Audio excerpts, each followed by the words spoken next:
Good morning, Nigeria. Good morning, Oyo State. And wherever it is you are joining us this morning, welcome to another exciting episode of the AM 120 on BCOS television. My name is Florence Cheryl. You know how we do it? We begin with the dailies, after which we bring you the weather report, followed shortly by the quote of the day. And we'll go on a break. When we come back, we'll be seated with our guests. So I'm beginning with the Nigerian Tribune this morning, trending on the front page. State police, governor seeks fiscal and judicial reforms. State policing requires tactical precision, not political emotions. Alleged 15 million naira corruption, ex-CCT chairman Danladi Umar, remanded in Kuje. Still on the Tribune this morning, on the Nigerian Tribune, parties race to upload candidates on INEC portal as submission ends tomorrow. Commission to publish particulars of presidential NASS candidates August 1. Upload of governorship, state assembly candidates begins July 18. I won't betray Nigerians' trust. Reform will deliver better future. Tinubu says sacrifices laying foundation for future generations. Still on the Nigerian Tribune, U.S. publishes names, photos of 124 Nigerians facing deportation over criminal convictions. And this is on page 4 of the Nigerian Tribune. Senate approves 404 billion naira Police Trust Fund budget for 2025-2026. This is on page 3. And on page 18, Adelabu Folarin Buhari Olaniyan meets. Resolved to walk Tinubu's victory, silence on Oyo governorship. That's what we have on the Nigerian Tribune. On the health segment, e-cigarettes can cause lung oral cancer, says researchers. That's all we have on the Nigerian Tribune this morning. Now taking stories inside of the paper.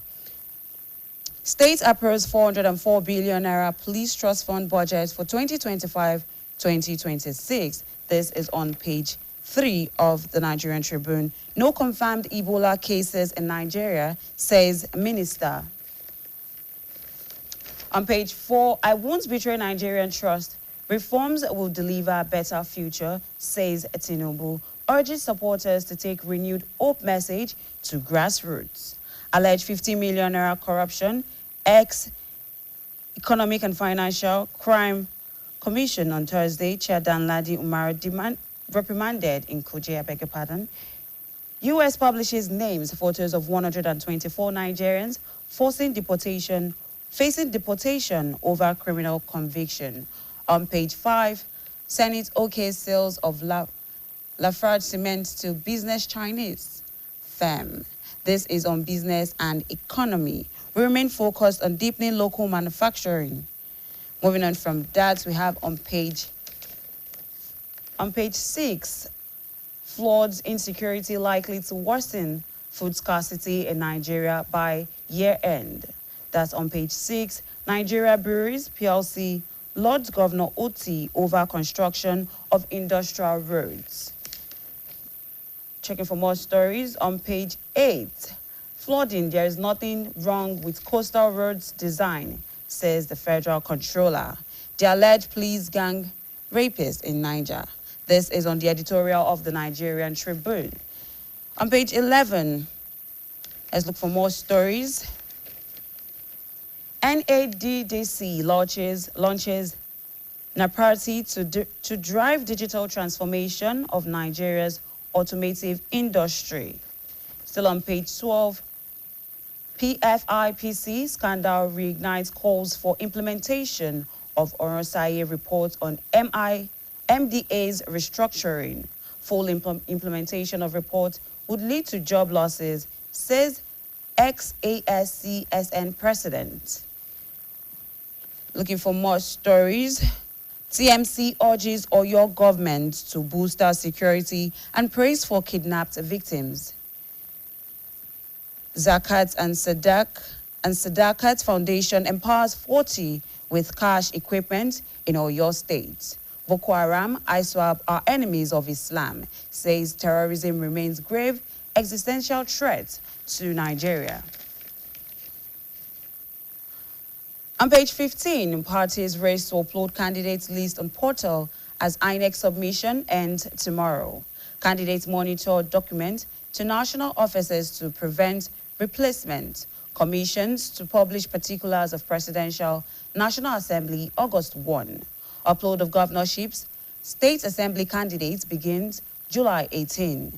Their particulars to be revealed on August 29. Osun polls.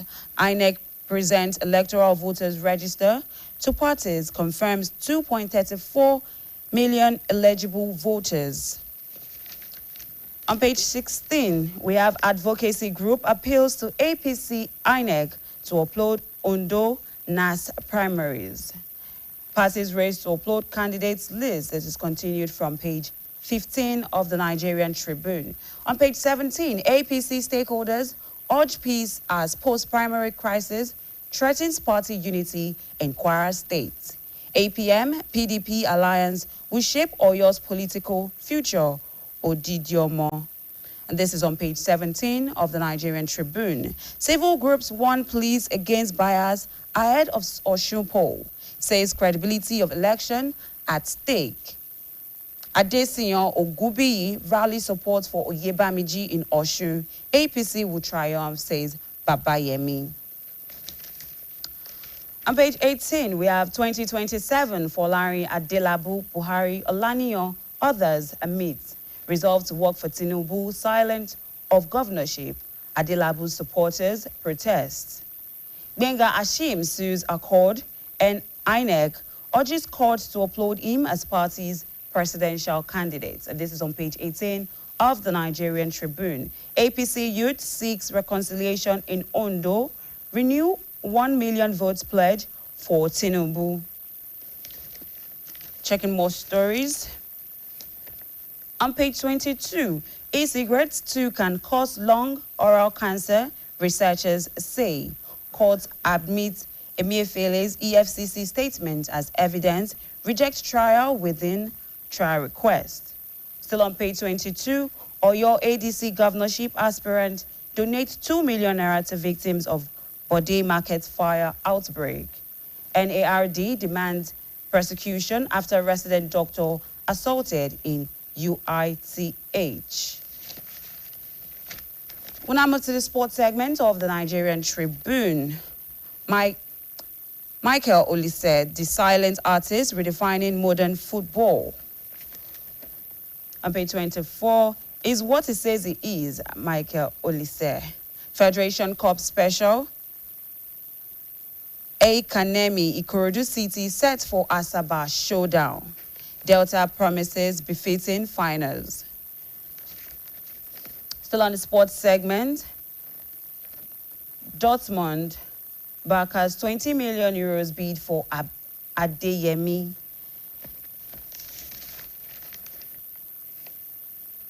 On page 28, 6 killed as blast hits military market vehicles in Niger State.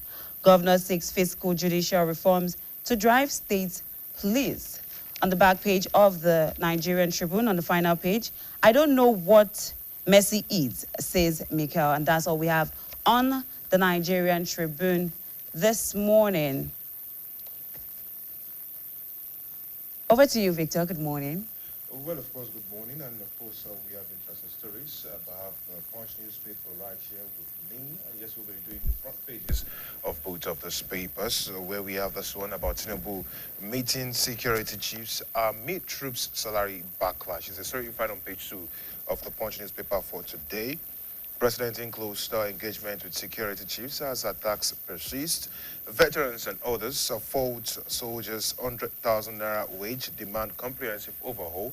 And we also have this one, Tinubu's Easter pay review promise to security personnel yet to materialize. Also, we have this one as well on page 29, 2027 presidency. Wike rules out PDP as a VP candidate emerges. And of course, on page 2, we have this one, State Police, Governor's back reforms, SDP rejects Bajabiamila on panel. On page 19, Dangote refinery sourced 22% of June crude from overseas. On that same page, on page 29, we have 2027, Tinubu unveils grassroots movement, defense economic reforms. And we have on pages 4 and 5, U.S. names 124 Nigerians for deportation. Now to the Guardian newspaper, where we have something on the front page, starting with that story about state police. The squadron tunes as governors, senators for one abuse. Soldiers minimum wage now 100,000 naira monthly. A defense minister reviews. Xenophobic attacks. Reps reject calls to suspend ties with South Africa. And we have this one about luxury ghost towns, how slush funds change fortunes and realities of real estate business. Oshun 2026, Adeleke alleges APC's plot to disenfranchise voters. IOC divestment leaves indigenous firms with aging oil assets. Global cancer burden to exceed $33.2 trillion, 35 million cases yearly by 2050. PFIPC controversy grows amid new claims and calls for U.S. scrutiny. Tinubu meets security chiefs as ADC insists federal government APC focused on polls. And we have this last story on the front page, alleged $4.5 billion fraud. Court admits Emefiele's statements to EFCC as evidence. That's as much as we can take on the newspaper review segment. We'll go now for the weather report, and afterwards we'll come back for the interview segment.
Kiss me, man. This is your 100% human year.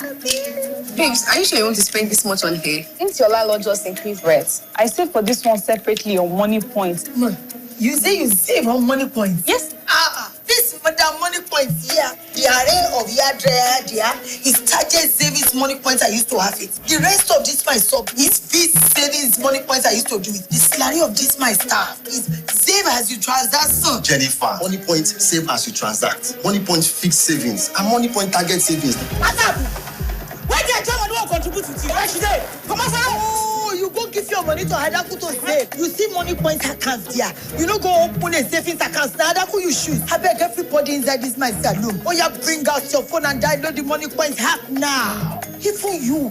What are you waiting for? Download the money points hack now. Hadaku, go open money points account. Money point made for your problems.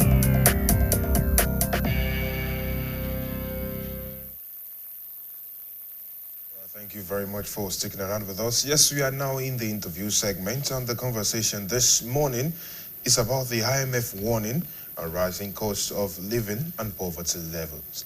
And yes, we're talking about this because Nigeria's economy appears to be telling two different stories at this point in the time. On one hand, recently, we saw the International Monetary Fund telling us that recent reforms have actually improved macroeconomic stability and projects stronger economic growth in the coming years. Now, on the other side, this same IMF is coming to tell us that rising prices of essential goods are likely to deepen poverty and food insecurity for millions of Nigerians. So, the question is, how can an economy grow while more people are struggling to survive? Is growth actually reaching the ordinary citizens of Nigeria, or is it just largely remaining on paper out there? And of course, looking at what the IMF have said in the latest assessments, Nigeria's economy will grow by 4.1% in this year and 4.3% in 2027. They are linking that to stronger macroeconomic stability, policy reforms, and favorable terms of trade. However, higher prices for essential goods are expected to worsen poverty and food insecurity despite the positive growth outlook. It also noted in its June 2026 Article 4 consultation that poverty has reached about 63% under Nigeria's national poverty line. An estimated 27 million Nigerians experienced food insecurity during the latter part of 2025, and we have not even talked about this year. To join us in the conversation and actually break it all down so that we understand what is happening is an economist, an expert who knows all too well about the economy, especially of Nigeria, Dr. Adekunle Onile. You're welcome this morning. Good morning, sir. Good morning. It's a pleasure being here again. Thank you. So there's a huge question staring at us in our face. Yeah. The IMF. 2 different times, 2 different statements. What exactly is happening? Well, nothing unusual. That is just how it rose. We have the theory and we have the practical. And you see, in theory, all economic postulations are governed by constant factors. Now, where all the factors are not constant, then you have the other scenario, which is so what the IMF is saying is not a contradiction and it's not a mistalk or a misjive. It is essentially what most developing nations or developing economy face. 2 different scenarios. And in the case of Nigeria, where we have ongoing reforms, you don't expect instant magic. Some changes, some gains will not be too obvious. Some gains will take time. In fact, most gains will take time. Only few will be spontaneous. So when we are now talking about saying that they said that Nigeria economy is improving is now okay or is getting better. Why is my condition of living not showing that?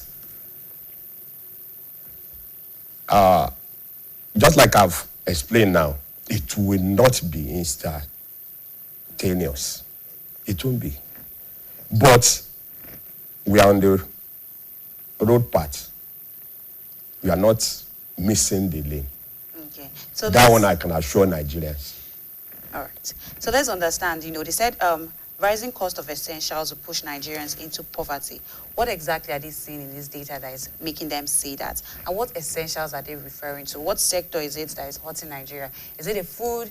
Is it the health sector? Is it still the same petrol that we've been talking about? What exactly is hurting the economic situation of Nigeria?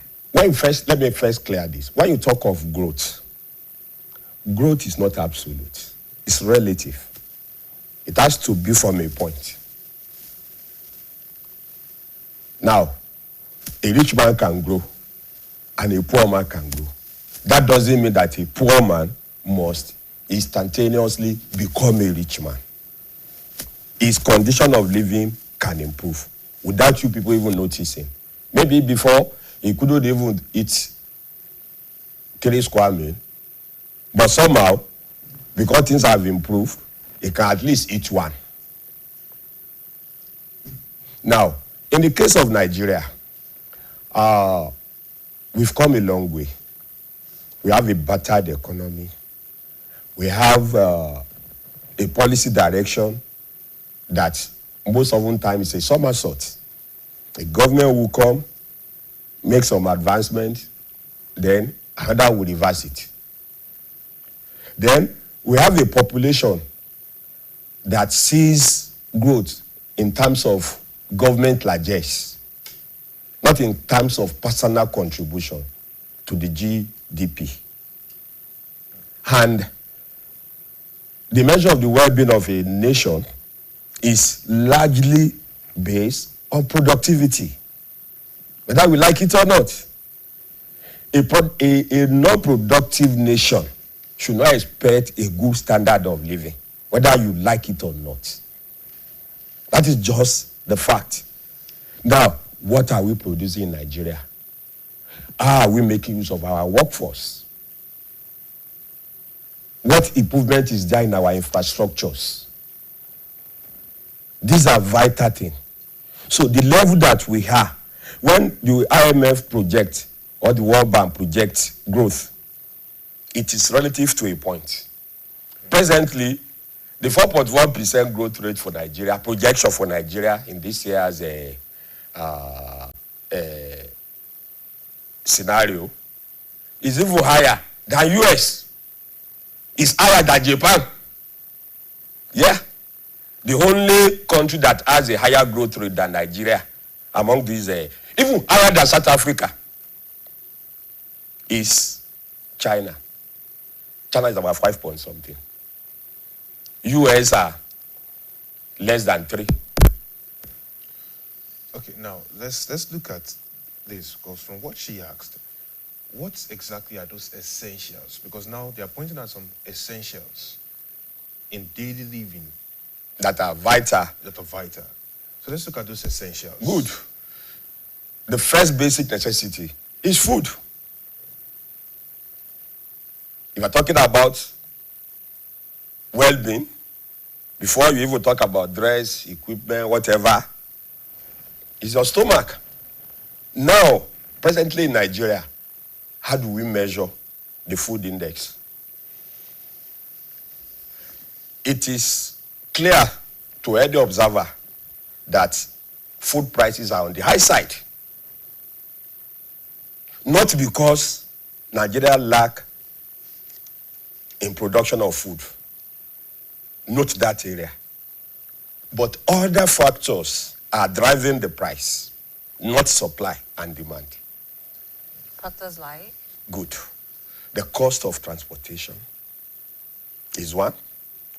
2, insecurity is another. A lot of people are even afraid to go out of their enclave, to produce, to market, to farm. All these are very essential. And above all,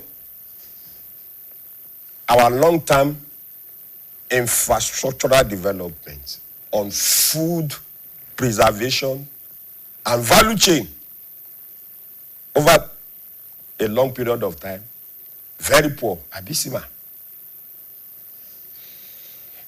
I've said it on this program somewhere. During the certain season, when you go to Ogbomoso area and you see the way mangoes are wasted, you see the way other citruses, cashew and so on, all over. This is what some other countries will turn to money and become an improvement. Go to Bodija market, because of lack of adequate storage, you will see heaps and heaps of rotten tomatoes and whatever that traders pour away, not because people don't need it, but because they got rotten, no preservation. And the traders are not ready to bring down their costs because they measure it in terms of their own costs too. How much they pay for transportation and how much they pay at the farm gate. So they would rather a loss? Yes, that is typical Nigeria. That is it.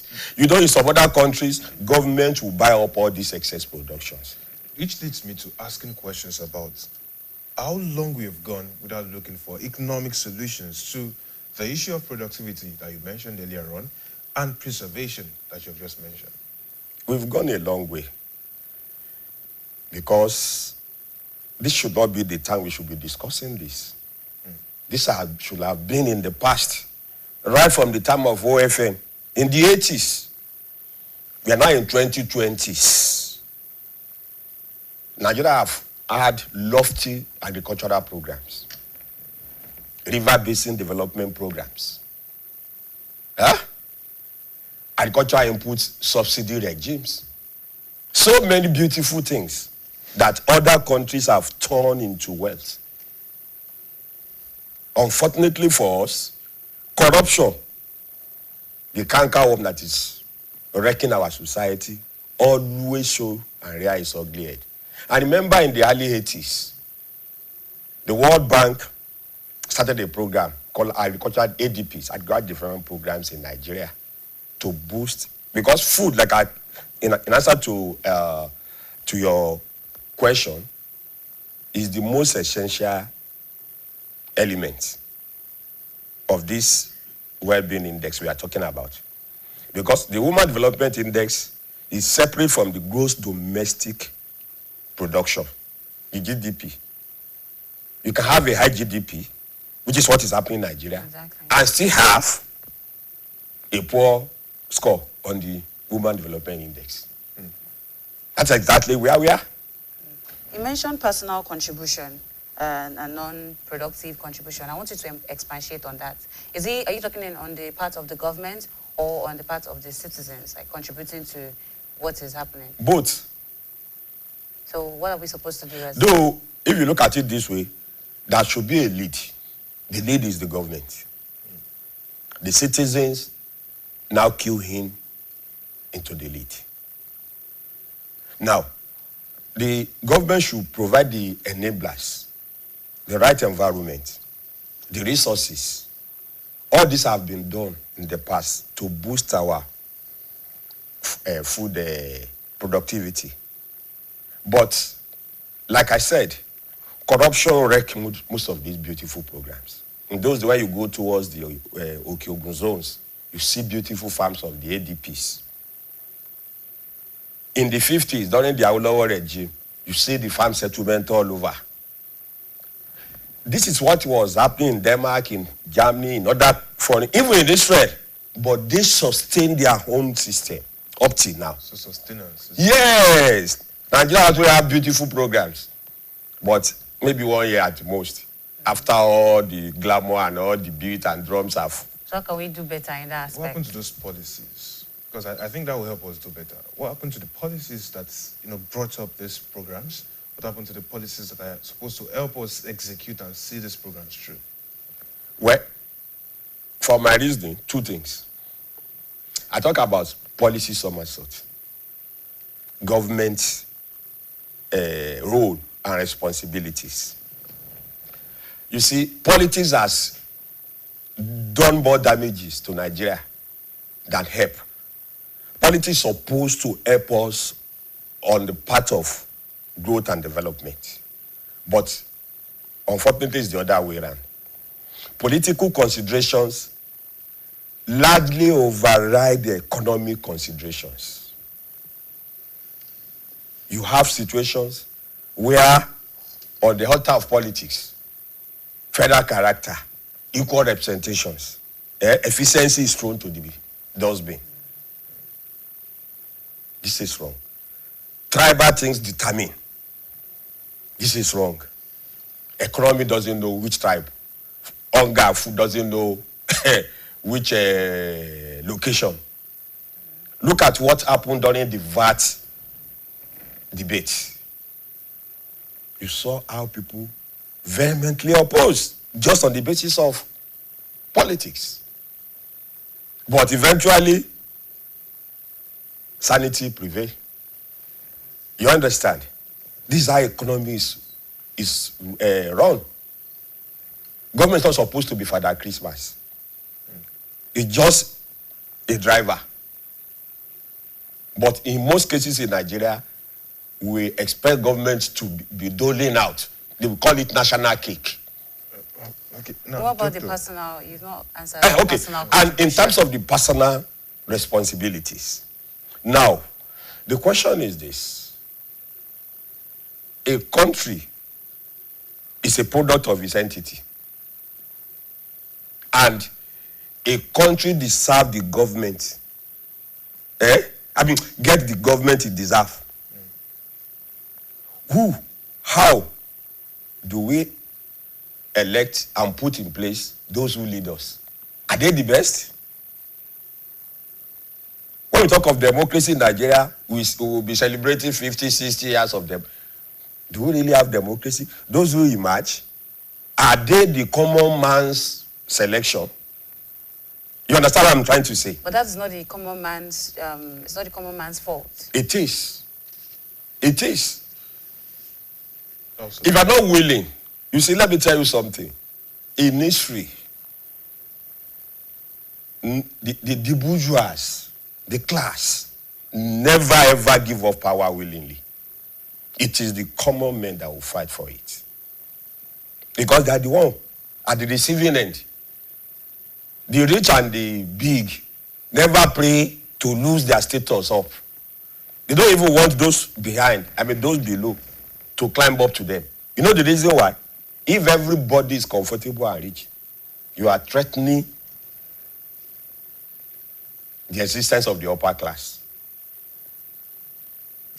So speaking about receiving end that you just mentioned now, looking at the way things are going in the country, even the rich are beginning to complain. It's as if we are now having a new, would I say class? Like we have middle class, lower, and then When you say rich, another class is there's a beginning to difference form. between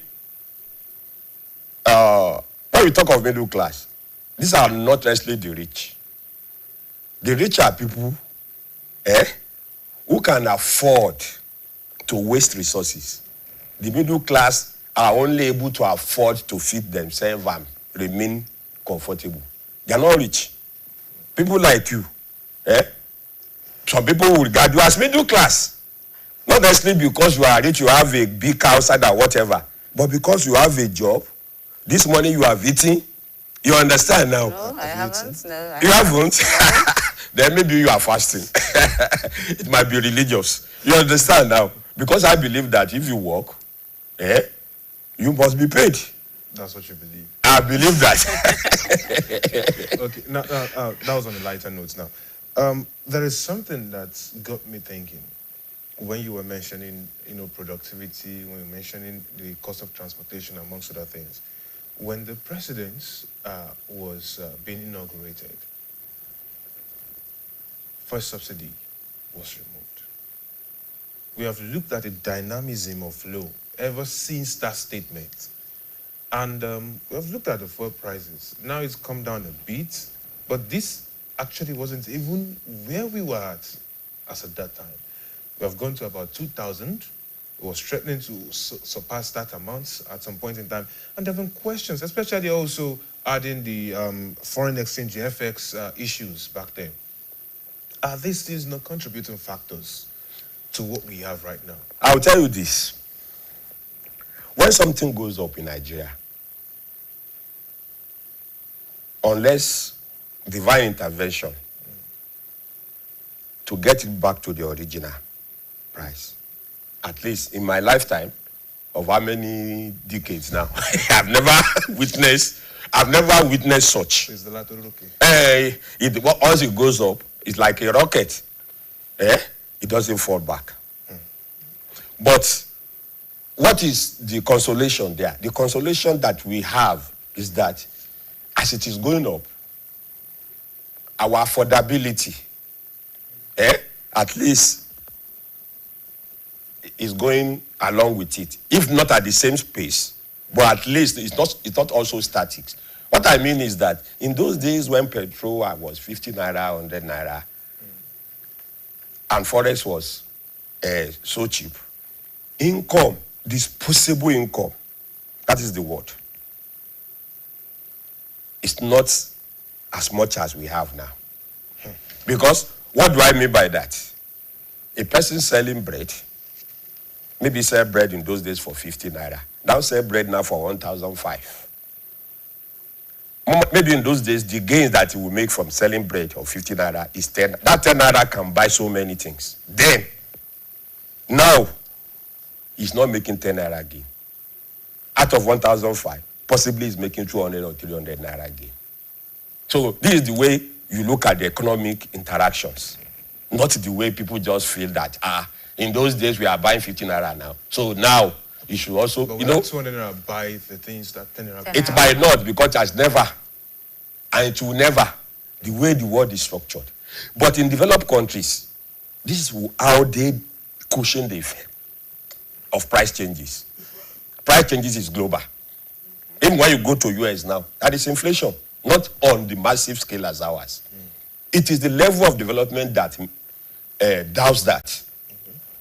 Because you have good roads, so you hardly spend much on necessaries. You only focus on food and maybe technology to make life comfortable there. Okay. But here, even the water that you will drink, you have to buy pure water. You have to sink boil yourself.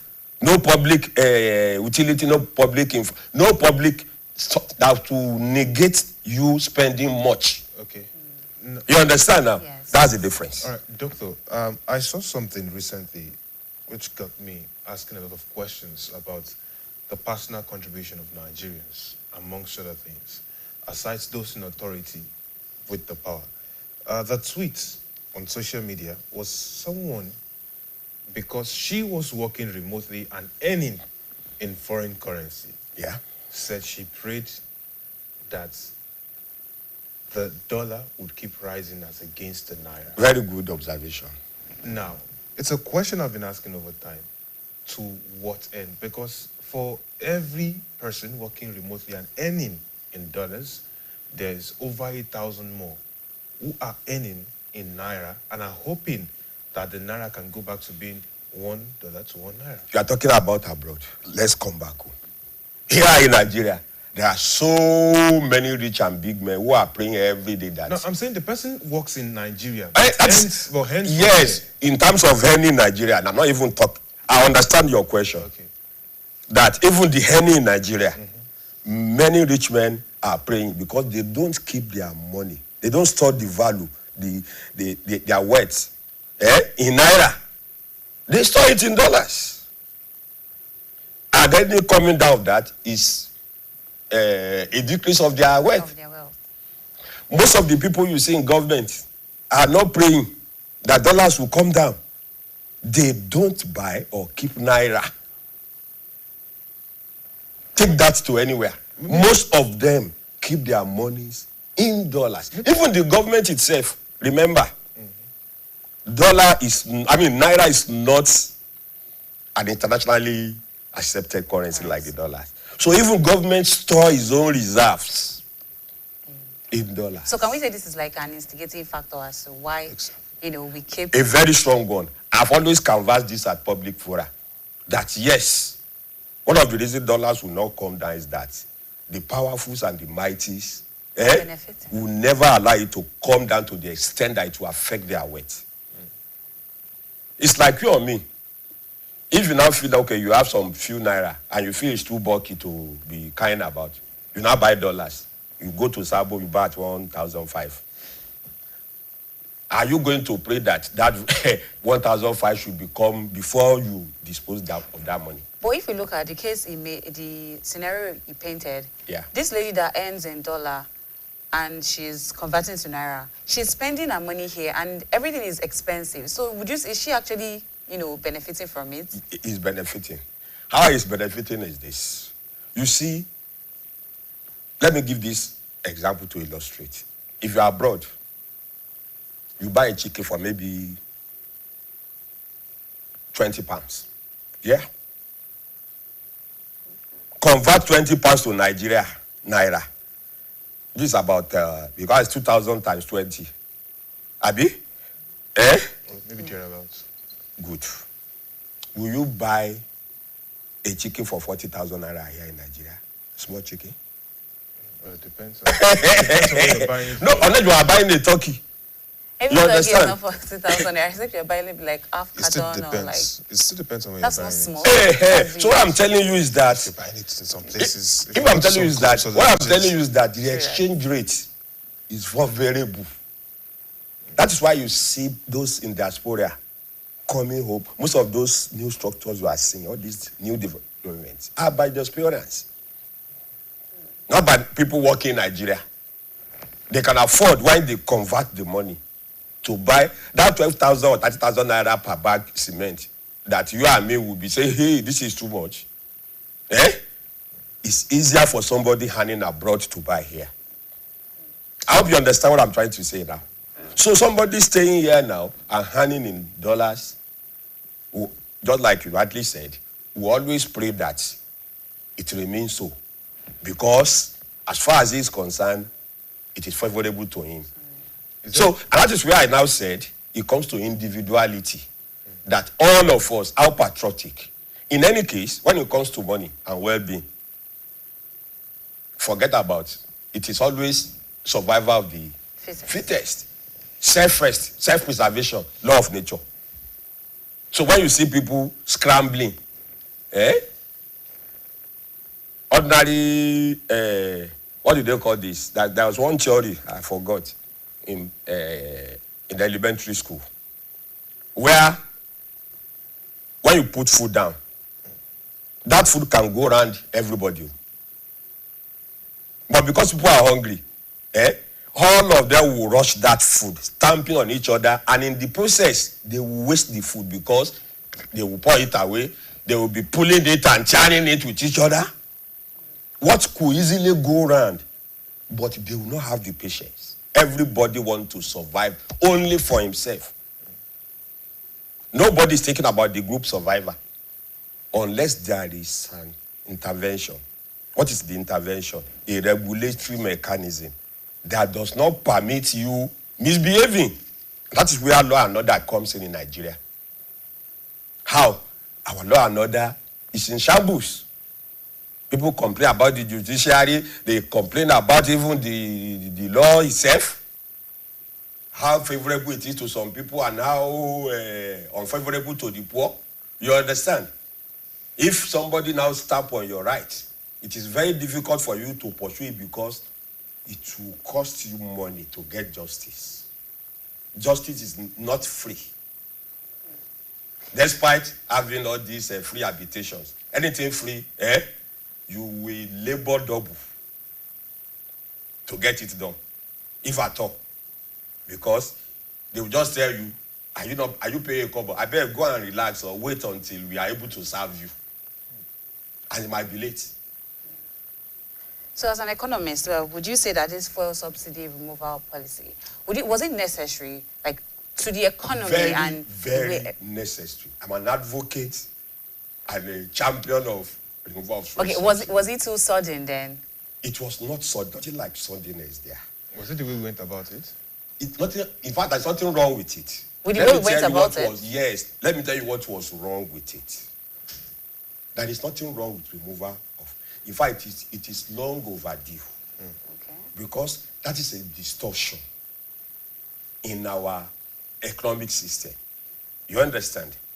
You see, in some other countries, we only copy what happened in other countries. Right, give us a brief moment to actually pay some bills so that we'll make some more money, and then we'll continue talking about money and You see what I'm talking about? Okay. This your 100% in year. Babes, are you sure you want to spend this much on hair? Since your landlord just increased rent, I saved for this one separately on money points. No, you say you save on money points. Yes. This madam money points here. The array of your there is target savings money points I used to have it. The rest of this my sub is this savings money points I used to do it. The salary of this my staff is save as you transact, son. Jennifer, money point save as you transact. Money point fixed savings and money point target savings. What's up?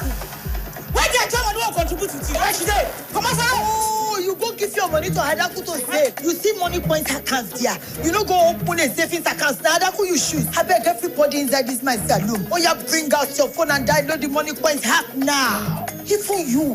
What are you waiting for? Download the money points hack now. Adaku, wow, open money points account. Money Point, made for your problems.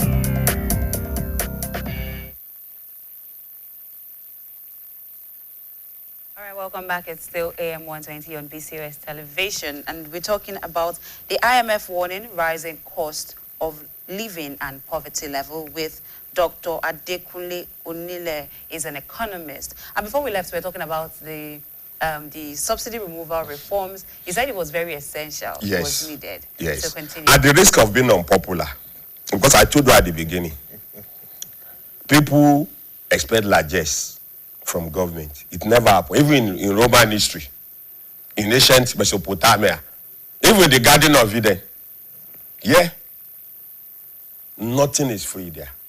Because it is free, Eve will not go and bring apple for Adam. The apple will always. But you see, everything in life, the way God structured it is that you have to struggle. It is the struggling that moves the economy, just like a car, chain and engine.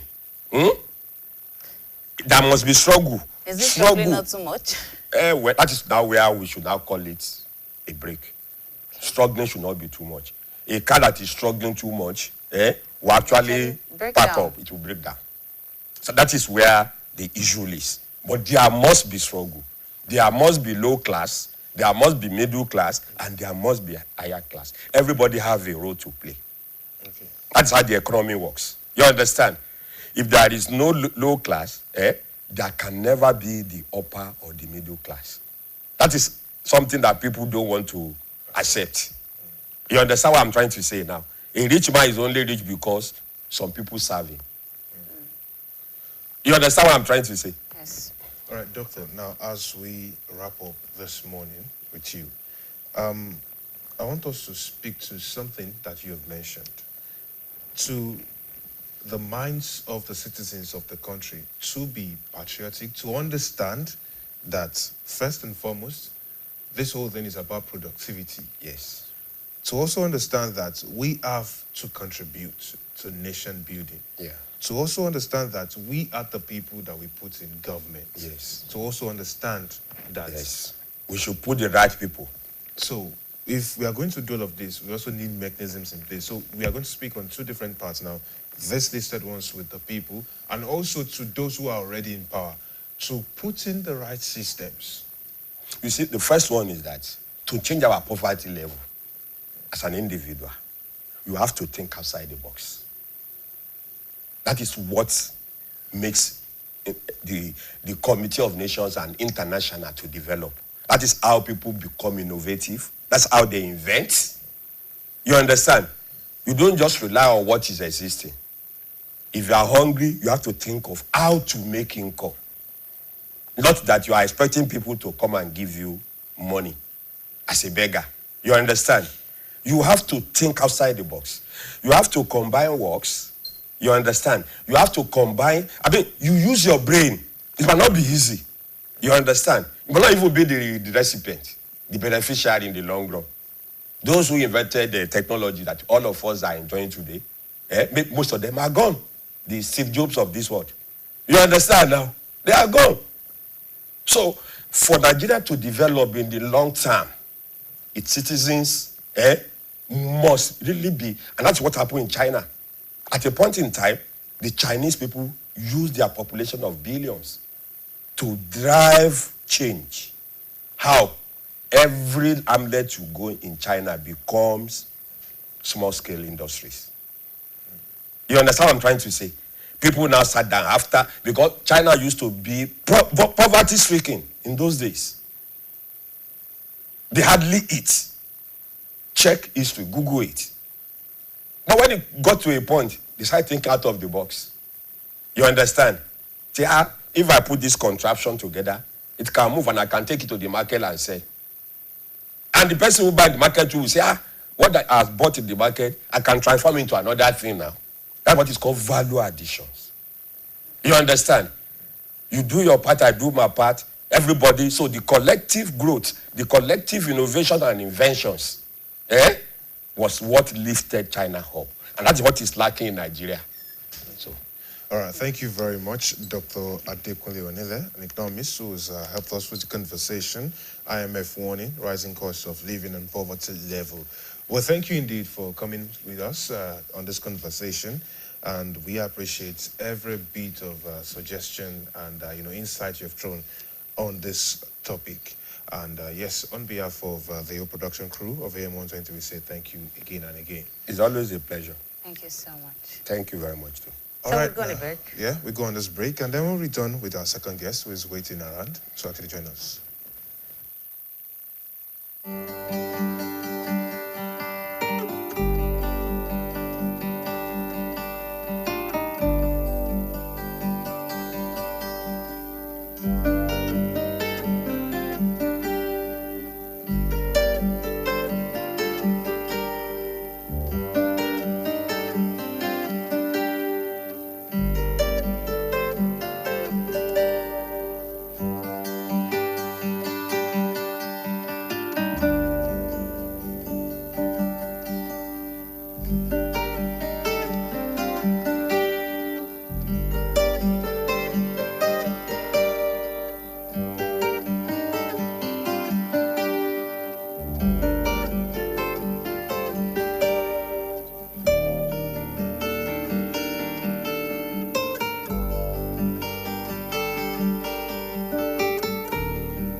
Thank you very much for sticking around with us. We're still on the conversation around the IMF warning, rising cost of living and the poverty level. And this time around, we have a public affairs analyst in the person of Mr. Bright Richard. Good morning, Mr. Bright. Good morning, Mr. Good Bright. morning to you. Good morning, everyone. All right. Now, away from the IMF's warning itself, there is something that many Nigerians have complained about on social media. In our daily conversations, we have spoken about. And I think that was an early indication before this IMF warning. The spate of Nigerians begging, looking for any means to get money from you. Whether you're passing by, whether you're walking by, you have people already always waiting. There's a security man at the mall. There is someone who is standing outside a shopping complex or someone's business asking questions about how you should give them money because they need to eat. So where have we gotten to when it comes to poverty, hunger in Nigeria? Almost everybody in Nigeria is poor. Almost everybody? Almost everybody, because if you look at the percentage is high. It's a very simple arithmetic. And when you're talking about begging, I was thinking of the different types of beggars. You have the corporate beggars, you have the religious beggar, you have the political beggars, you have the main beggars, and you have the deceptive beggars. Because for somebody to look at you, say, bros, anything for the boys. That's begging now. And he's doing that because if you offer him something, he will collect. Why I said almost everybody in Nigeria is poor is this. How much will it cost you to get a simple meal? Not less than 1,000 naira. MBS? MBS came up with the statistics that about 1,500. Let's give it to them. Let's pick 1,000 naira. And if it will cost you 1,000 naira for a meal, averagely, you should take 3 square meals per day. Let's take one out. Let's leave it at 2. So in a day, you are spending 2,000 naira for meal. Multiply that 2,000 naira by 30 days. That's 60,000 naira. How many Nigerians are earning above 60,000 naira? How much is the minimum wage? 70,000 naira. I don't know if you get the scenario. That's just for food alone. Before you talk about transportation, now in Ibadan, for any drop, the list is 200 naira. To and fro. You still get 100 naira in some places. Maybe it's trackable. It's for people who earn more. Maybe you earn more too. That is why you can actually see. So for any drop is 200 naira. So to and fro is 400. So let's even add your 100 naira. Let's put it at 500 naira. Multiply that in a month. That's about 15,000. At 500 naira for transportation. Add it to the 60,000. That's already above your minimum wage. That's 75. Before you now talk about health and you talk about rent, where you will stay, the average rent now is about, in a month, should not be less than 10,000 naira. That's 85. That's for you alone. Let's assume you don't have a wife, you don't have children. By the time you add those factors into it, it's above your income. So that means you are poor. So if you want to add that to it, then definitely you should be looking at somebody should be earning not less than 300,000 naira in a month. How many Nigerians earn that amount? That's to live the lowest and simple life. So when you are living your basic livelihood, but I'm not even talking about 3 square meal, we're talking like just about 2. Your basic livelihood is far much higher or costlier than your income. So how do you fill up the deficit? It's either you borrow or you beg or you steal. If you steal, you'll be caught. And not everybody has that attribute of stealing. So you have to borrow or you beg. If you borrow, and by the time the income comes in, you will pay back that loan and you pay back with interest. And the income is not even enough to pay back. So how do you do it? So that's why almost everybody has become a beggar. They beg in different forms. So how did we watch ourselves get to this level? It's a question I've been, trying to ask in my head. I've not found an answer yet. Is a product of choice. And what I mean by product of choice, either deliberate or indeliberate or indirectly. Product of choice in the sense that everybody talk about subsidy removal as the best economic policy. but it's actually a good economic policy. In US, they still subsidize their food. And in other nations of the world, they subsidize production. We were subsidizing consumption.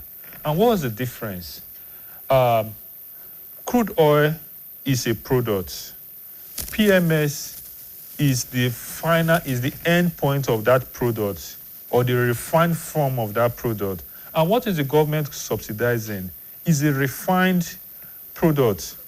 And before this subsidy of a thing came on board, there have been this policy the NNPC had with their trading partners. I think they had about 15 trading partners. They will give them crude. They call it direct sales, direct purchase. They give them crude, and in return, they get PMS, which is fuel. So they give them about 450,000 barrels per day of crude, because that's pegged at our daily consumption. And in return, they give us back PMS. And that was where this free on board came up. The government said the arrangement the NNPC had with them is that crude oil, you can get no less than 15 byproducts. You have AGO, you have Jet A1 fuel, you have petrochemicals and other fertilizers and other products. We are not concerned about those products. We're only concerned about the PMS. So the cost of refers back the PMS for our consumption. That was the initial foundation. But as time keep on rolling, corruption begins to come in, deception begins to come in, and deceit. This has been on for years, even when fuel was being sold at 65 naira per liter. But deceit begins to come in, and they begin to feed Nigerians with a narrative. And what is a narrative? That our problem is subsidy. Our problem is subsidy. How much did Buhari pay in a year for subsidy? The highest it paid was 2023, which was 3 trillion. How much has this government borrowed since they came on board? You're talking of over 50 trillion. So is subsidy actually our problem? It wasn't our problem. So let me understand this. You do not agree with this subsidy removal? It's just a deceit. Because when the government came, they said by the time they take away subsidy, the money from subsidy will be reinvested into other critical infrastructure or other critical projects. So what was done? Did they invest the money? The money in question wasn't enough. It was a misplaced priority. And what I mean by misplaced priority, you are taking away subsidy and at the same time unifying the exchange rate. These two policies clash and gave us an economic crash. And what I mean, before Tinubu came on board, we were buying fuel at 180, 220. Yes. Exchange rate officially was 460. Black market was about 600 plus. And you took out these two things. These two things hold the economy so tight that the average man is actually the one benefiting from it, even though there are a lot of corruption associated with it. The average man actually benefits because at an exchange rate of 600 naira per dollar, then because we operate on a consumption economy, almost everything we afford, everything we do, everything we buy in Nigeria is imported. From our electronics to our household to even our production. The company who produces sweet import the sugar. The poultry we have here, they import the maize. So almost everything, so we operate an import-based economy. And because we operate an import-based economy, everything we do is tied to the dollars. So by the time there's an alteration or there's anything alters that dollar, the economy will be affected. That's one. Then everything we do still boils down to fuel. You move, you need to board a taxi or a bike, or you take the Mara. So everything boils down around these two things. So coming on board and taking out these two things you call subsidy is going to throw the economy into a shock. And when you have that shock, a wise economist will know, okay, what do I do to cushion this shock? Now, they say subsidy is a problem. Why is there a subsidy? It's because government is paying what they call the differential. They claim they are buying at this rate, and they are not selling at that rate. You are buying at that rate because you are not producing it. So the best way the government would have dealt with the subsidy is to produce it. And that is why the refinery would have come in. So government would have actually taken away subsidy without the political campaign that they've achieved something. And how would they have done that? They would have negotiated with Dangote behind the scene or within the scene or whatever way they want to do it. These products were important. You have a capacity of producing 650,000 barrels per day. Nigeria's consumption rate is 450,000 barrels per day, which means Dangote has the capacity of taking care of our entire domestic consumption. We are going to give you that 450, the one we are exporting. We'll give it to you. Well, Mr. Bright, we've heard that some of this money that, was made from the subsidy removal has gone to, funding the states government and the states resources more, that giving more resources to the states. Now, are we still going to be blaming the federal government, or we should shift the attention Blame now the to federal the government states as to why we are not seeing the effect of the money that was given to them from the subsidy removal? Is a cheap deceit that the federal government is selling to us. There's a sharing formula. I don't have the figure. I don't know if you can quickly help me to get it. There's a sharing formula. The state has about 26%. Local government has about a particular percentage, let's say 14% or thereabout. Then about 50-something% goes to the federal government. So if this revenue is 2 trillion naira, the sharing of that 2 trillion naira is going to be on that formula. That formula was not changed. But what changed was the figure. So if state governors are getting more, federal government also got more. So why is the same federal government now shouting that states are getting more and also silent that they are also getting more? Because it's the same formula that Buhari used that Tinubu is using. So the same more money state government got, federal government also got more money. Okay, now we have right here, Nigeria's revenue sharing arrangement is determined by the revenue allocation formula, which was approved under the Constitution and administered through the Federation Accounts Allocation Committee, that's the FEAC. So the current vertical revenue allocation formula, excluding the separate 13% derivation paid to eligible oil-producing states, we have federal government 52.68%, state governments 26.72%, local governments have 20.60%. I don't know how that works. So it's based on that formula, 52. The federal government still gets the same 52. So they are quiet about their own 52, now hammering state governors whose same, 26%.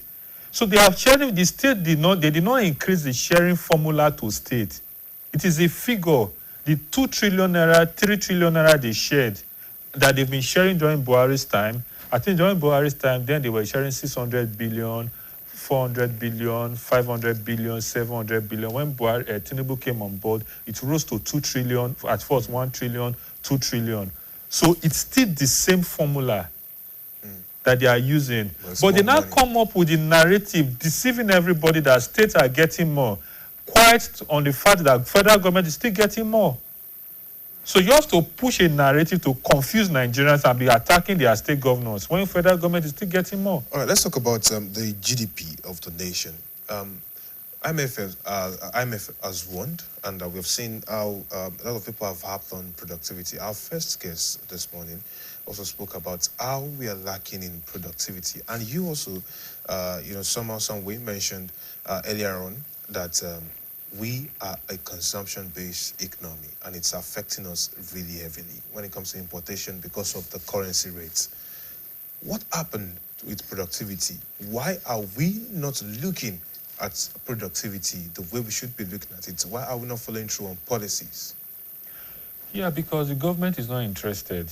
And why I say the government is not interested, the cost of production in Nigeria is on the high side.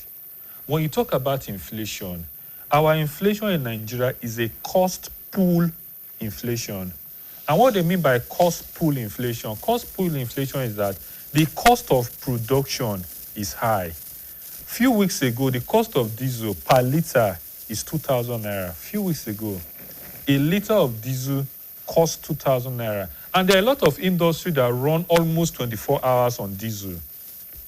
In fact, there's a particular place I got to know they use almost 300 liters per day for diesel. So if a liter is 2,000 naira, so multiply it by 300 liters, he will tell you how much that industry is spending every day for diesel. That's cost of production. Then number two, the infrastructure is terrible. The access road to those places are bad. And a serious government, what would have expected that government would have invested in infrastructure to pull down the cost of production. And what are the infrastructure? Number one, industry, they spend more in energy. They also spend more in logistics to move the produced goods from their factory to consumer. So why can't we build a network of rail? Because if a rail is going to consume about, let's say, 1,000 diesel, 1,000 diesel will still power 17 coaches or 80 coaches or 100 coaches. So it all depends on the numbers you can attach to that rail. So it will not bring down the cost of movement. Why can't they connect Lagos and Abuja when it comes to cargo? Why can't they connect Kaduna and Warri and Port Harcourt? And also, because if you look at this Jakarta Steel, although they talk about the fact that there's a 20 years gas supply deal that the NNPC have signed with Jakarta Steel, what was the first thing the government was trying to do was to connect it with the port, rail. But when it comes to movement of goods in Nigeria, almost 90% of it is being done through the roads. And that is why we keep on seeing trucks. And do you know how much it will cost to move goods from Lagos to Kano? It's millions. The last time I traveled with a luxurious bus from Lagos to Kano, I was interacting with the driver to know how much it will cost him to buy the diesel that took him. And as at that time, he was talking of almost 500,000. That was before subsidy removal. So how much will it cost now? So these people spend millions. So these are areas government would have looked at. You want to make this nation a productive nation, and your interest rate is over 20%, about 26 or 27%. The man who borrows 100,000 from the bank for production, and at the end of the month, he will pay not less than 127,000. That's the cost of capital. We've talked about cost of energy. We are talking about cost of capital. Before you now talk about cost of labor. Because as an employee, when you are looking for a job, the first question people ask now is not as if, what is my job responsibility? How much are they paying? Because you have to transport yourself. You do the calculation. You have to eat. People are leaving job because it's not paying anymore. Some of them are just struggling and looking for a better pay. And because of that, employers will be forced to increase their wages just to get good hands. So cost of labor is there. By the time you put all this together, businesses will not be able to survive. Cost of energy, cost of capital, cost of labor, even cost of operation, because you also pay tax. And now they are talking about tax reform. So all these are shocking businesses, and all these are government policies. Okay, so we've looked at it internally now. But the IMF also says that global conflict, supply chain disruptions, and commodity prices continue to affect the economies worldwide. So how much of Nigeria's problems is actually caused by global events, not just what we are doing by ourselves inside the country? A little of our problems are being caused globally, and also a lot of our problems are caused globally. There are two sides. Number one, right. A lot because we are import-based. We operate an import-based economy. There was a time before the Russia-Ukraine war, if you can do the findings, before the Russia-Ukraine war, a loaf of bread then was about 300 naira. And when the war started, there was this prediction that the cost of bread is going to go up because of yeast, wheat and some other flours that has been imported from that region. And all of a sudden, you buy bread at almost 2,000 naira. If not the other guys that came out that are selling their bread 1-1, that is almost competing in the market and is forcing people to bring down this price. That's number one. Number two, if you look at some of the things we use, they are being imported. So if exchange rate goes up, those prices will go up. So that's where the global market, the global economy affects our local economy. That's one. Then when you talk about conflict, like the Israel-US-Iran war is affecting the Strait of Hormuz. And Nigeria shouldn't be importing crude. So that's why I said some or most of them to stay cost locally. We have crude oil. And for record purpose, Nigeria has one of the best crude in the world. The Bonny Light, I've forgotten the other name of the other one, we have about 3 blends. We have the Bonny Light, we have the Brent crude, and there's a new one that was discovered. And these 3 blends of crude, they are less sulfuric. And since they are less sulfuric, it's very easy to crack, very easy to refine. You spend less refining this crude. And when you get the final product, you get a pure blend. If it's diesel, if it's PMS, or whatever you are getting, you have the best because they are less sulfuric. To know crude that is sulfuric, it burns, brings smokes. That's why some of them spoils your engine if you are using it on a car. So we have that. And at the end of the day, we still import. Because we have a kind of like a funny policy. The government prefers to export our crude and we import for domestic purpose. The reason why they feel they love doing that, when they export the crude, they make money. The people in power make money. The cabals in that industry make money. But when they import, they still make money. The cabals in that sector make money. The players in that sector make money. So from both ways, they are trading Nigerians. Our local resources is being exported. Those in that industry make money out of it. Then what we will need for our survival is being imported at a commercial rate. And that's why they tell us that price of crude oil in the global market is so and so price. And because of that, they cannot sell below that. Before the war, it was $70 per barrel. When there was ceasefire, it dropped to $70 per barrel. But the price of PMS in the market did not drop. It was just dropping little by little, 25 naira, 10 naira, 5 naira. Now it has gone up a little bit. They've added 25 naira.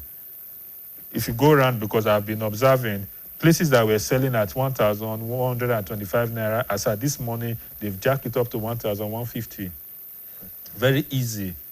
So that's why I say the government, they trade, and the stakeholders and the cabal, they trade with the Nigerians. Let's leave the government a bit now. I explained a scenario, something I saw on social media, to the previous guest.